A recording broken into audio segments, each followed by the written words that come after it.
Hey guys, Selwyn here from WynnStrength.com. Today we're bringing you the first day of week 7 of the Powerbuilding II template by Barbell Medicine. Today's focus is going to be the competition style squat, and we're actually going to be doing some heavy singles and then dropping down a little bit and doing some volume work in. But like week 6, we're actually entering in the last half of the program, which is a more powerlifting style, intensity focused phase, whereas the first half was a more bodybuilding, hypertrophy, volume intensive phase. So we're building upon the volume we used. Now we're going to try and get some specificity into the muscle strength and dial in some heavy singles. So again, we'll be doing some competition style squats, followed by some incline wide grip bench press, and followed up and wrapping up with some Hatfield squats. So we're getting through the warm-ups. Again, my usual warm-up for the squat is to just do about 30 reps with an empty barbell, set up to 3 sets of 10.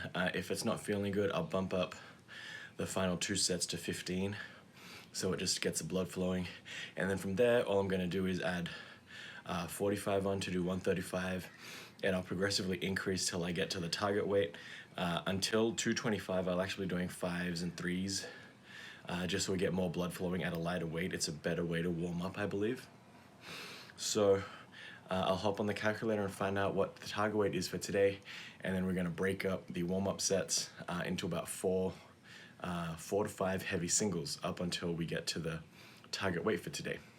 Okay, so we just did 245 for a triple, and that'll be the last multiple rep warm-up we do. We're going to transition over to singles. So last week we hit 415 for a single at 8, so that's gonna be the target rep at 7, and we're gonna try and increase that weight by 5 or 10 pounds this week. We'll see how it goes when we get to the 415.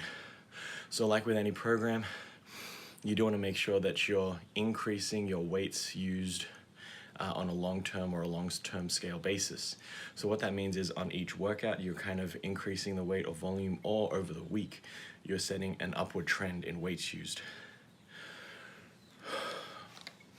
The templates do recommend that you the goal is to increase the estimated 1 rep max by at least 1 pound each and every workout, or each time you do that same movement.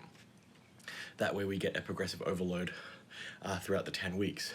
However, you need to balance this with the RPE that you experience during that set. So like I discussed in previous weeks, if you're increasing the weights but also increasing the RPE, that's not the goal of the program. The goal of the program is to increase the weights at set levels of RPE. So if you're exerting 8, you want to have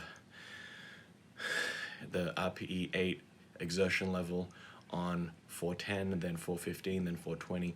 If you're bumping it up to RPE 10, then that's not the best way to produce results based on this template, because it is wanting you to increase your strength at given levels of exertion. So we just got our first single at 295. Felt good, coming up smooth. Something we'd hope with such a low level of low percentage of weights from the single. One thing I'd recommend for those of you out there that have noticed, I have written numbers on my weight plates. So I did weigh each and every one of my weight plates to see exactly what they were. I used my Ohio Power Bar as a calibration to make sure that the scale was reading what it should be reading, because I know it's an expensive bar and it should come in at 44 pounds exactly, which it did. I also weighed my Elite FTS SS yoke bar. That should have weighed 62.0, and it did. So given those 2 calibrated measures, I went and measured all the other plates. I would recommend you do not do this, because what it's done is I have a weird mental thing now where I try and match up the numbers on the plates with what I'm loading on each side of the bar, which I never used to do before. It doesn't matter as much because we're talking about like half a pound difference between each side. At most, there's a 1 pound difference. It's not constructive, it's not positive, it's a weird tendency I have. Now I am trying to match weights on the bar rather than focusing on the weight on the bar, as it were.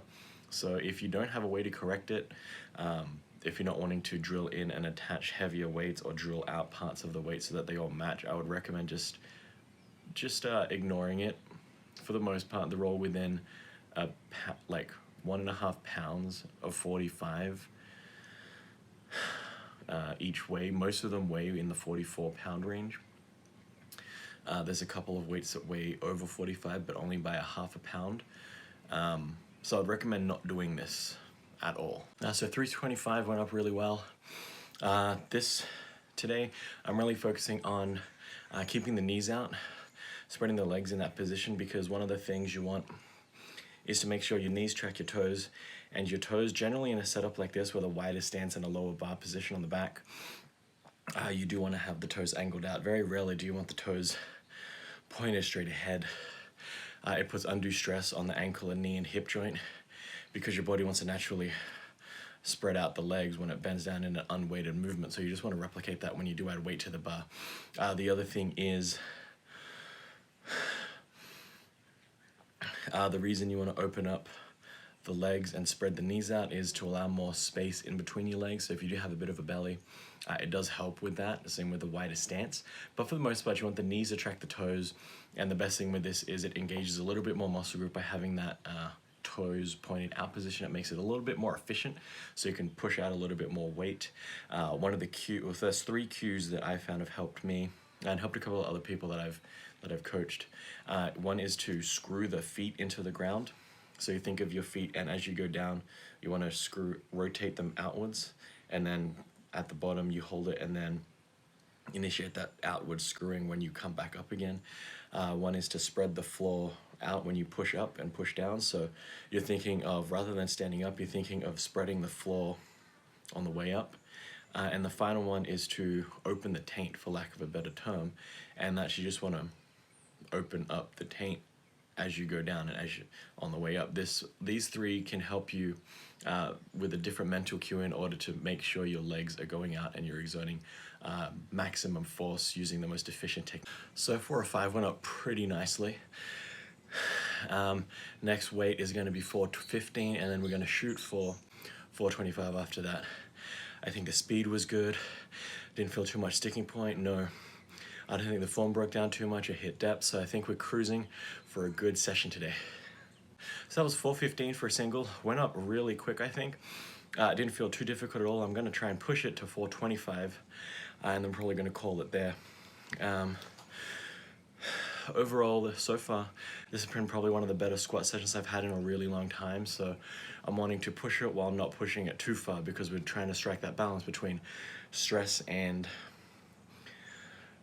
we're trying to push the overload principle without stressing the body too much. So it's a fine balance. That's why I like RPE. That felt like probably a 7, 7.5. So I think we can push it up 10 pounds, and we'll see how it goes from there. So that went really good. We hit 425 for a single at RPE 8. Improvement over last week by 10 pounds. Everything felt good. The technique from when I was doing it felt good. We'll see what it looks like in the video replay. But it didn't feel like it slowed down too much. There was a slight sticking point, maybe a quarter of the way up, which is kind of fine. That's generally where a lot of sticking points happen, in that general vicinity. Didn't feel a slowdown in the speed, didn't feel breakdown in the form. The knees felt solid, everything felt solid. It just felt like a really good squat there. So I think we're trailing very good. I'm not going to push it too far. I think I'm going to leave it at 425 this week and then work on getting some volume reps in there. So using the RPE calculator, we had a weight of 386. So I put 385, loaded it. It's pretty accurate. We hit 385 for 5 at really close to an RPE 9. That was struggling. The form started to get really slow towards the 4th and 5th rep there, which is kind of what you want to see, being that we did want to be as close to maximum effort as possible. So now it calls for dropping the weight by about 8% and doing more sets of 5 until the RPE hits like 9 again, whether that be 1, 2, 3 sets. So we just dropped the weight down by 355 to do reps of 5. Program calls to repeat until you get RPE 9. That felt like an RPE 9 right there. Slowed right down from the start. So we're gonna get one extra set of volume in, and we're gonna call it a day for the squats.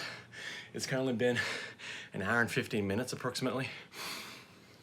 So I have been trying to keep an eye on the clock and the rest periods, but again, with the heavy weights comes a little bit of a warmer, comes a little bit of a longer warm-up session. So we're gonna carry on with the rest of the program. Okay, so now we're moving on to the accessory bench press movement for the week. This one is a wide grip incline bench press. For me personally, the wide grip is my index finger on the powerlifting ring, or the marking on the barbell without knurling. It's about a 2-finger width difference between that and my regular style bench press. So we're having 2 factors here that change the bench press. It's the incline as well as the grip width. So we're activating more pec with the wide grip, and we're activating some different section of the pectoral muscle, mainly the upper version, the upper part of the chest with the incline. So it's a little bit more hypertrophy focused. This is where the building part of the power building comes from. So we're doing both intensity with the squat, and then now we're doing some accessory volume work. So one thing you do want to keep in mind with the incline bench, I mean, it really goes with any bench press in general, is you don't want to let the shoulders come out of that tensed, retracted position. When that comes at the top of the motion, you want to make sure you're pushing your shoulder blades into the bench and you're not letting the shoulders come up of the bench. So you really want to think about not lifting the bar up as high as you can, just straightening the arms and pushing your shoulder blades back into the bench. What it does is, the minute you let the shoulder blades come forward and protract, it is when you lose tension for the rest of the bench press. So focus on keeping that tension and making sure that you keep everything locked in and as tight as possible throughout the entire range of movement. So just hit 185 for 8 at RPE 7. It's feeling really good. I'm feeling a lot stronger, more stable than last week. I'm trying to keep the rest periods down to a somewhat minimum. In between recording, I'll just change weights and then go back at it. So hopefully this is working, build some more hypertrophy, force some more blood flowing into the muscle, and get some more activation there. So nearing the tail end of the Hatfield squats, they're feeling really good as a movement. I'm really definitely feeling them in the quads, as well as the glutes and lower back a little bit. So we're doing really good there. The goal is to overload the movement, but for sets of 10, you're limited with the amount of weight you can use, so you're not stressing the body from a weight perspective, you're stressing the body from a volume perspective.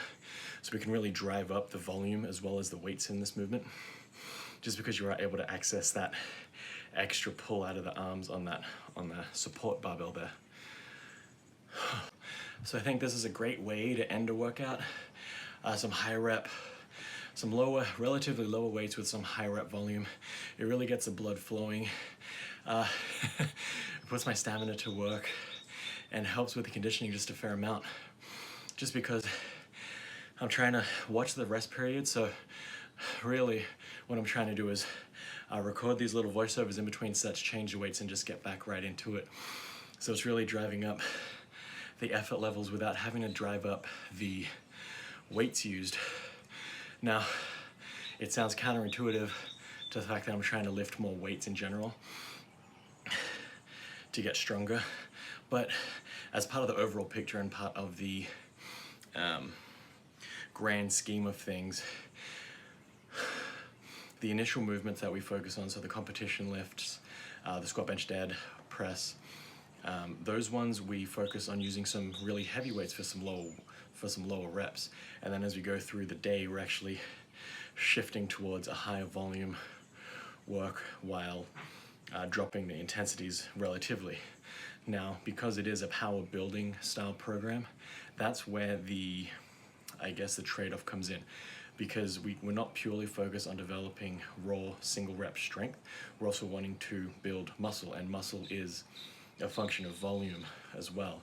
So yes, it's great to have that high intensity stuff, those single reps, those lower reps with high weights, but we need to counter that because we are doing a different style of programming where we still focus on hypertrophy, and generally it's not as effective to have higher weights and low volume with hypertrophy. That's why a lot of bodybuilders have those 8 to 12 rep ranges. Now obviously there's more nuance to it than that, but for the most part we can make a broad generalization that higher reps within reason with heavy weights, we're talking 60% and above, will drive hypertrophy.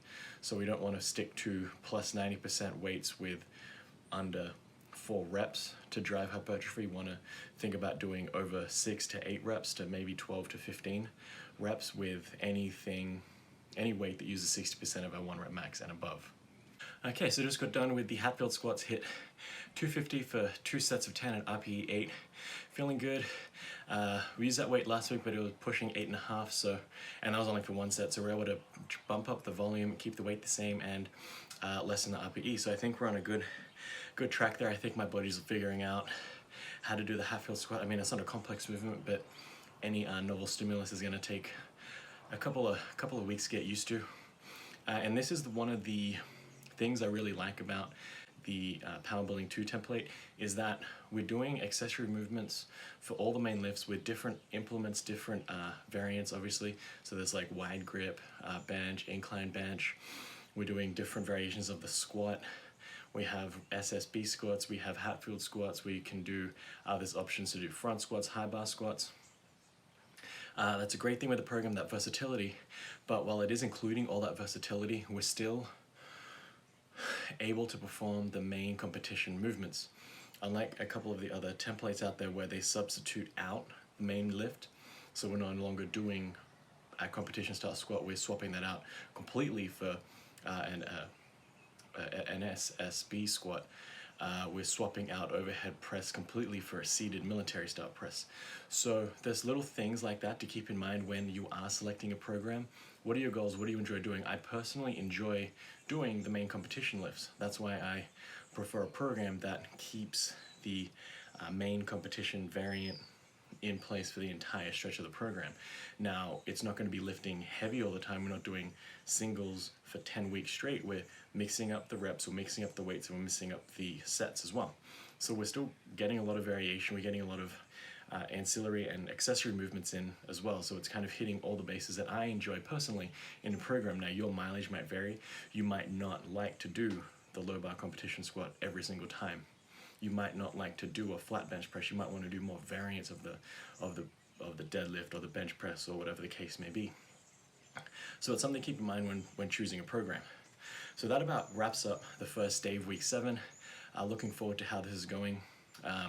Again, we're ramping up volume as well as intensity. So today took a fair amount longer than last week, and I expect next week to be longer than this week.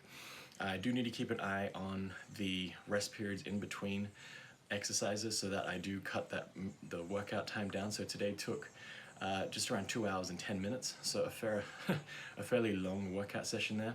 But it is a Sunday morning, and this is what I had scheduled in for today. So around 2 hour mark is is the maximum I like to spend in the gym on most days. It might be might be a lot less for you, or it might be a lot more for you. That's another thing to consider with these workout templates and how you want to structure your workouts and training. Check out my blog, WynnStrength.com. That's where I put up a weekly write-up. I'm actually going to be introducing a new article series, so stay tuned, where I'm able to post a little bit more content without having to derive it from my training. So something to keep an eye out for. I'll also post a link for the Barbell Medicine crew. They put some great free resources out there, as well as some great articles, blogs. Their social media is awesome. It's really helpful. All science and evidence-based suggestions and recommendations there. The templates are great. This is my 3rd template that I've used of theirs, and I'm finding some really good results with them. So that's all I have for today. Thanks again for watching. And this has been Selwyn from WynnStrength. And remember, a better life through strength.